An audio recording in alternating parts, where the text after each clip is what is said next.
मुज़ाकरात तो इमरान खान साहब कहते हैं करने चाहिए, बड़ी अच्छी बात है, लेकिन हुकूमत ये बताए कि उसके बाद इख्तियारात हैं, क्या वो इमरान खान साहब की मुलाकात भी करवा सकते हैं मुज़ाकराती टीम से? तो वो नहीं करवा सकते, उनके पास तो इख्तियारात ही नहीं है। जब उनके पास इख्तियारात नहीं है तो मुज़ाकरात क्या करवाएंगे? इसीलिए इमरान खान साहब कहते हैं जिनके पास इख्तियार है मुज़ाकरात उनसे करो, बात उनसे करो। जैसे डोनाल्ड ट्रंप ने फील्ड मार्शल को बुलाया, उनसे बात की, उन्हें पता था बाकी सारे अर्दली है, इस आदमी के पास इख्तियार है, इसको बुला लो, बात करते हैं इससे। इसी तरह इमरान खान भी यही कहता है कि भाई जिस आदमी के पास इख्तियार है, जिसके पास सारा कंट्रोल है, उसको बुलाओ, बिठाओ, उसके साथ बात करो कि भाई क्या करना है, अब मुल्क को कैसे आगे लेकर चलना है। बेड़ा गर्क हो गया हर चीज का, और बेड़ा गर्क कैसे हुआ है मैं आपको बाद में बताता हूं। ये लफ्ज आप याद रखिएगा कि बेड़ा गर्क हो गया, मैंने आपसे कहा।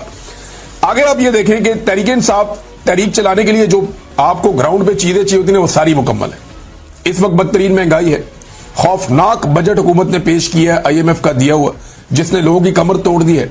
अमीर आदमी के लिए आसानियां पैदा की जा रही हैं, गरीब आदमी जिनकी तादाद बहुत ज्यादा है उनके लिए मुश्किलात पैदा की जा रही हैं।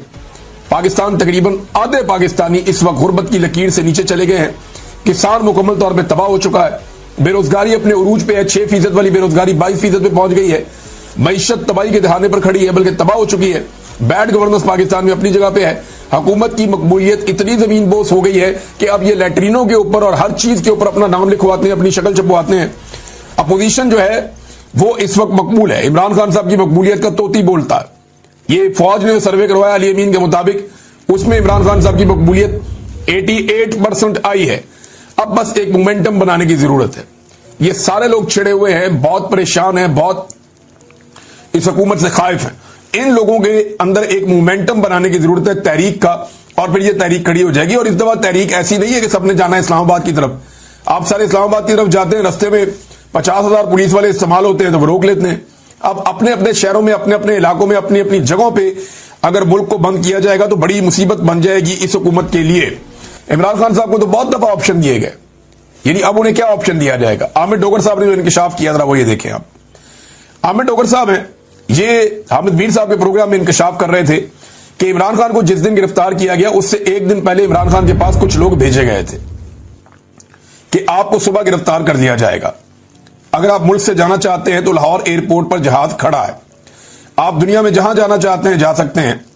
मगर इमरान खान ने बैरून मुल्क जाने से इनकार कर दिया। आमिर डोगर कहते हैं कि इमरान खान को बार बार मुल्क से बाहर जाने का कहा गया। जब वो जेल में चले गए तब भी उन्हें मुल्क से बाहर जाने का कहा गया। उन्हें यह भी कहा गया कि आप हाउस अरेस्ट हो जाएं, लेकिन इमरान खान साहब ने किसी किस्म की डील नहीं ली।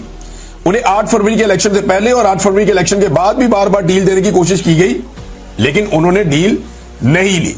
एक आदमी जिसने उस मुश्किल वक्त में डील नहीं की, क्या वो इस वक्त डील करेगा जब हुकूमत बुरी तरह फंसी हुई है? मुझे नहीं लगता कि इमरान खान को डील करने जा रहा है। पाकिस्तान के लिए वो एस्टेब्लिशमेंट से बात करना चाहते हैं कि भाई बेड़ा गर्क हो गया मुल्क का, अब निकलो बीच में से, आओ मैं तुम्हें रास्ता बना कर दूं, तुम निकल जाओ। और इसके लिए अगर नवाज शरीफ से भी बात करनी पड़े तो कोई घाटे का सौदा नहीं है। एक दफा फौज को सियासत से निकाल दें तो पाकिस्तान आगे बढ़ सकता है, इसके अलावा और कोई रास्ता नहीं है। नाजरीन, मैं आपको कह रहा था ना कि तबाही फेर दी है। अब वो चीज मैं आपके सामने रखने जा रहा हूं कि किन चीजों को मैं ये कह रहा था कि बुरी तरह पाकिस्तान में तबाही फेरी गई है। कौन से बड़े बड़े जो है वो कंपनियां हैं जो पाकिस्तान को छोड़कर चली गई, जैसे कि माइक्रोसॉफ्ट पाकिस्तान में बंद करके अपने दफ्तर जा रही है। 25 साल से वो यहां काम कर रहे थे, अब वो छोड़कर पाकिस्तान को जा रहे हैं। तो ये तो पाकिस्तान के लिए एक बड़ा नेगेटिव है। बहुत बड़ी तादाद में लोग बेरोजगार हो जाएंगे। इसमें रिजवान गलज़ई साहब ने बड़ा अच्छा काम किया। उन्होंने एक रिपोर्ट तैयार की है, उसमें चंद उन बड़ी कंपनियों के नाम बताए हैं जो पाकिस्तान से अपना कारोबार बंद करके चले गए। शहबाज शरीफ को आसिफ मुनीर के लिए काम करना है, पाकिस्तानियों के लिए काम नहीं करना। मरियम नवाज को आसिफ मुनीर के लिए काम करना है, पाकिस्तान के लिए काम नहीं करना। वजह यह है कि आसिफ मुनीर साहब इनको लेकर आए।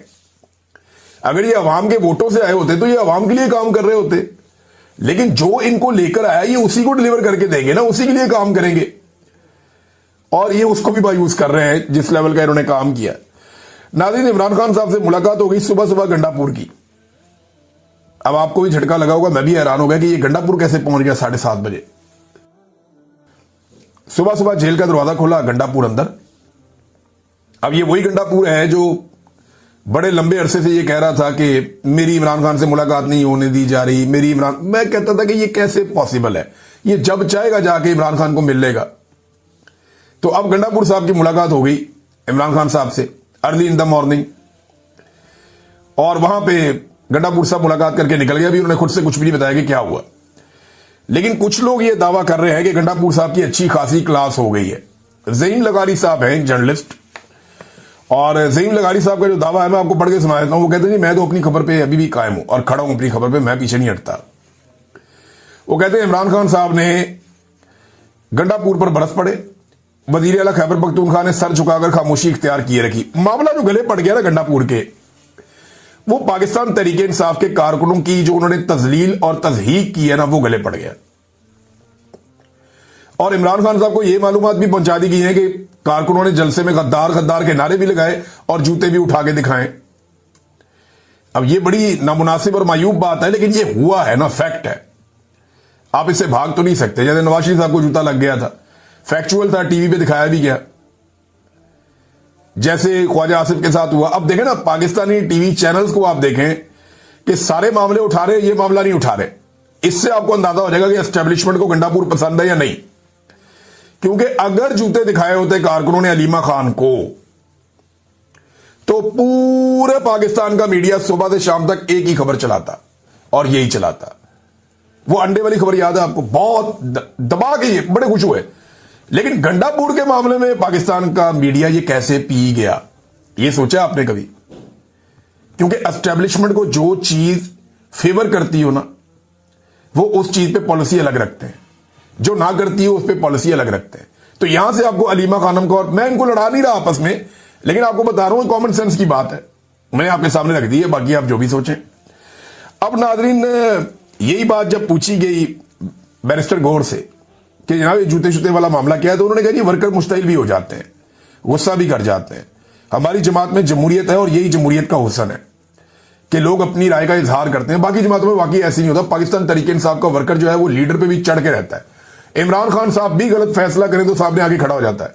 बुज़दार वाले फैसले पे पाकिस्तान तहरीक इंसाफ के कारकुनों ने इमरान खान साहब की नाक में दम किए रखा, और वो हमेशा ये कहते थे, बार बार सोशल मीडिया कहता था कि ये फैसले को हम सपोर्ट नहीं कर सकते। और बुज़दार को पाकिस्तान तहरीक इंसाफ के सोशल मीडिया ने एंड ऑफ द डे तक कोई सपोर्ट नहीं दी, जिस तरह की सपोर्ट इमरान खान साहब चाहते थे कि उसको मिले। बहरहाल जो कारकुनों की तज़हीक की है गंडापुर ने, कचरे के ढेर के ऊपर बुला के और बदबूदार इलाके में बुला के, कुछ लोग कह रहे हैं जनाब कि इनकलाब ऐसे तो नहीं आता बदबूदार। ओ भाई, पाकिस्तान तहरीक इंसाफ की हुकूमत है, और जहां हुकूमत है वहां तो कोई चज की जगह के ऊपर जलसा कर ले। जिस जगह पे पाकिस्तान तहरीक इंसाफ की हुकूमत है, जिस सूबे में, वहां तो किसी बेहतर जगह के ऊपर जलसा किया जा सकता था। लेकिन कचरे और बदबू के ढेर के ऊपर अवाम को बुलाया गया ताकि लोग कम से कम आए। फिर जिस तरह की रुकावटें डाली गई वो भी हमारे सामने, लेकिन इसके बावजूद लोग बहुत बड़ी तादाद में पहुंच गए। तो फिर गंडापुर साहब ने पहले तकरीर कर दी, ताकि क्योंकि गंडापुर साहब ने जैसे ही तकरीर की, लोग गुस्सा होना शुरू हो गए और इवन लोग वापस मुड़ना शुरू हो गए। तो ये हालात, गंडापुर साहब बहुत गैर मकबूल है पार्टी में, ये तो हमें आइडिया था। मैं पहले भी आपको ये कह चुका हूं कि गंडापुर साहब की मकबूलियत बढ़ गई है। नाज़रीन, इमरान खान साहब ने कहा था कुछ अर्सा पहले कि उनको बार बार पेशकश की जाती है। कभी कहा जाता है पाकिस्तान से बाहर मुंतकिल कर देते हैं, कभी कहा जाता है बनीगाला मुंतकिल कर देते हैं, कभी कहा जाता है कि आपको जनाब आजाद कर देते हैं। यानी बार बार इमरान खान साहब को डील ऑफर की जाती है और इमरान खान साहब इनकार कर देते हैं। आज से कुछ अरसा पहले मोहसिन नकवी ने इमरान खान साहब को मुखातिब करते हुए यह ट्वीट किया था कि इमरान खान साहब बताएं आपको किसने डील ऑफर की है। कोई आपको डील ऑफर नहीं की, और बड़ी बड़ी बातें कर गया मोहसिन नकवी उसी एक ट्वीट के अंदर। लेकिन आज मोहसिन नकवी जिन पार्टियों का मरहून मिन्नत है, या जिनकी वजह से मोहसिन नकवी आज सेनेटर बना हुआ है, उनके अहम तरीन रहनुमा वफाकी वजीर तारक फजल चौधरी साहब ने स्टेटमेंट देके मोहसिन नकवी को झूठा साबित कर दिया और इमरान खान को सच्चा साबित कर दिया। तहरीक इंसाफ दरखास्त देकर इमरान खान साहब को बनीगाला मुंतकिल करवा ले, यानी तहरीक इंसाफ दरखास्त दे, इमरान खान को बनीगाला मुंतकिल कर देंगे। हम पहले भी पेशकश कर चुके हैं, इमरान खान ने अभी तक दरखास्त नहीं दी। ये वफाकी वजीर तारक फजल चौधरी साहब कह रहे हैं। यानी नवाज शरीफ साहब को अस्पताल पहुंचाना हो तो ये घुटनों पे बैठ जाते थे पीएमएलएन वाले, पाकिस्तान से बाहर पहुंचाना हो तो 50 रुपए के स्टाम्प पेपर के ऊपर निकाल देते थे। हमेशा नवाज शरीफ ने डील की है, आसिफ अली जरदारी ने डील की है, लेकिन इमरान खान डील नहीं करना चाहते। वो अपनी जात के लिए डील नहीं करना चाहते। वो कहते हैं एस्टेब्लिशमेंट आए, बैठे, बात करे, उन्होंने निकलना कैसे है बाहर, हम इलेक्शन करवा के पाकिस्तान खुद संभाल लेंगे। तो एक्चुअल तो मामला यह है कि एस्टेब्लिशमेंट के कब्जे से पाकिस्तान निकले, हुकूमत चाहे बाद में किसी की भी आ जाए। यानी अभी मकबूलियत अगर पीटीआई की है तो एक आधी हुकूमत उनकी बन जाएगी, अगर डिलीवर करेंगे तो दोबारा बनेगी, नहीं करेंगे तो पीपल्स पार्टी की या पीएमएलएन की बन जाएगी। ये ऑब्वियस है, पॉलिटिकल पार्टीज एक के बाद एक हुकूमतें बनाते रहते हैं।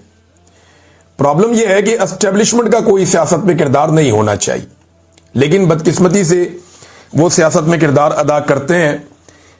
अब एक मरतबा फिर जो है वो साबित हो गया कि इमरान खान साहब ने जो कहा कि उनको बार बार पेशकश की जाती है, वो इमरान खान साहब की बात दुरुस्त थी। मोहसिन नकवी साहब ने गलत बयानी से काम लिया था, ये तारिक फजल चौधरी साहब के स्टेटमेंट से ये पता चलता है। देखिए, मैं आपको ये बता देता हूं जो मेरे पास इंफॉर्मेशन है कि एस्टेब्लिशमेंट इमरान खान साहब से बात करना चाहती थी। एस्टेब्लिशमेंट ने यह फैसला भी कर लिया था कि यास्मीन राशिद साहिबा को छोड़ दिया जाएगा, पब्लिक का बहुत प्रेशर था, और शाह मोहम्मद कुरैशी साहब को भी रिहा कर दिया जाएगा। सीबीएम्स हो रहे थे जिन्हें आप कॉन्फिडेंस बिल्डिंग मेजर्स कहते हैं, तो उन्होंने वो फैसला अपना तब्दील कर लिया, जहां पे वो उस वक्त पाकिस्तान तहरीक इंसाफ की मिन्नतें कर रहे थे बातचीत करने के लिए और रास्ते निकालने की बात कर रहे थे। मैंने आपको बताया भी था एक वीलॉग में कि मुझे तक राब्ता करके एक दो लोगों ने यह दावा किया कि जनाब बड़ी जल्दी हालात ठीक हो जाएंगे, मिलिट्री एस्टेब्लिशमेंट अपने आप को सियासत से अलग कर लेगी। तो मैंने उस वीलॉग में भी ये कहा था कि जब तक ये नहीं कर लेंगे तब तक हमें यकीन नहीं करना चाहिए, ये कहानियां ही होती है। लेकिन फिर जब इंडिया और पाकिस्तान का मार्का हुआ, इन्हें थोड़ी सी ऑक्सीजन मिल गई पब्लिक के अंदर, या पब्लिक के अंदर इनकी गेम बेहतर हो गई, तो इन्होंने साथ ही कहा जी नहीं, अब कोई मुज़ाकरात नहीं, कोई चीज नहीं, फौरन ये पॉइंट ऑफ नो रिटर्न पे वापस पहुंच गए। लेकिन अब दोबारा से उनके हालात पतले होना शुरू हो गए हैं। आजकल खबरें ये दी जा रही हैं या दिलवाई जा रही हैं, लेकिन खबरें आ रही हैं, खबरें ये दी जा रही हैं कि हुकूमत और एस्टेब्लिशमेंट में कुछ प्रॉब्लम्स क्रिएट हो गए हैं। एस्टेब्लिशमेंट के जो करीबी लोग हैं, जैसे कि मोहसिन बेग साहब हैं या इस तरह के और कोई सहाफी हैं, वो अब हुकूमत के ऊपर खासतौर पे पंजाब हुकूमत पे और इधर उधर तनकीद करना शुरू हो गए। लेकिन इसका मतलब हरगिज ये नहीं लेना चाहिए कि आसिम मुनीर साहब नवंबर में घर जा रहे हैं, ये मेरे ख्याल में कबल वक्त होगा। नवाज शरीफ के बारे में आप कोई प्रिडिक्ट तो नहीं कर सकते। नवाज शरीफ का प्रॉब्लम है कि वो अपने अलावा किसी और को ताकत के किसी ओहदे के ऊपर बैठा हुआ नहीं देख सकता। नवाज शरीफ के लिए यह बर्दाश्त करना भी बहुत मुश्किल है कि मेरा भाई वजीर आजम पाकिस्तान बना हुआ और मैं क्यों नहीं बना। यानी इनका शरीका भी होता है ना। ये लास्ट टाइम जब बनाना था तो शाहिद खाकान अब्बासी को बना दिया था नवाज शरीफ साहब ने, शहबाज शरीफ साहब को नजरअंदाज किया था। तो ये एक नवाज शरीफ साहब का प्रॉब्लम तो है कि वो किसी जर्नैल को, किसी सियासतदान को अपने से ऊपर नहीं देख सकते, उन्हें मुकम्मल ताकत पसंद है। दूसरा एक और चीज भी आपको ध्यान में रखनी पड़ेगी कि मौजूदा जो आर्मी चीफ है, इसने ट्रंप के साथ अच्छे ताल्लुकात बनाए हैं। और एक बात और भी देखें कि जो डीजी आईएसआई है उसे एक्सटेंशन मिल चुकी है पाकिस्तान में। तो एक फेज तो तय हो चुका है कि डीजी आईएसआई वो एक्सटेंशन ले चुके हैं। आर्मी चीफ के ट्रंप के साथ अच्छे ताल्लुकात हैं, 5 साल वाला कानून पहले बना हुआ है। तो क्या वाकई आसिम मुनीर साहब नवंबर में घर चले जाएंगे? तो मेरे ख्याल में ये इस तरह की चीजें बाद वक्त फैलाई जाती हैं ताकि थोड़ा सा जो लोगों के अंदर एक मोमेंटम बन रहा है या रिएक्शन आ रहा है, लोग थोड़े मुतमईन हो जाए। लोगों को जब लगता है कि वो बगैर लड़े जीत सकते हैं तो वो लड़ाई का इरादा तर्क कर देते हैं। बाद वक्त ऐसी चीजें इसलिए भी फैलाई जाती हैं। कोई वजह नहीं है कि इस तरह के किसी प्रोपेगेंडा पे भरोसा किया जाए। हर जमहूरियत पसंद को आसरा दिया जाता है वक्ती तौर पे, और फिर वक्त भी निकल जाता है। आजकल नून लीग और पीपल्स पार्टी वालों को आप देख रहे हैं ना, वो आपस में नूरा कुश्ती कर रहे हैं। ये नूरा कुश्ती है। जैसे ही इमरान खान मैदान में आएगा आप देखिएगा ये दोनों मिलकर इलेक्शन लड़ेंगे।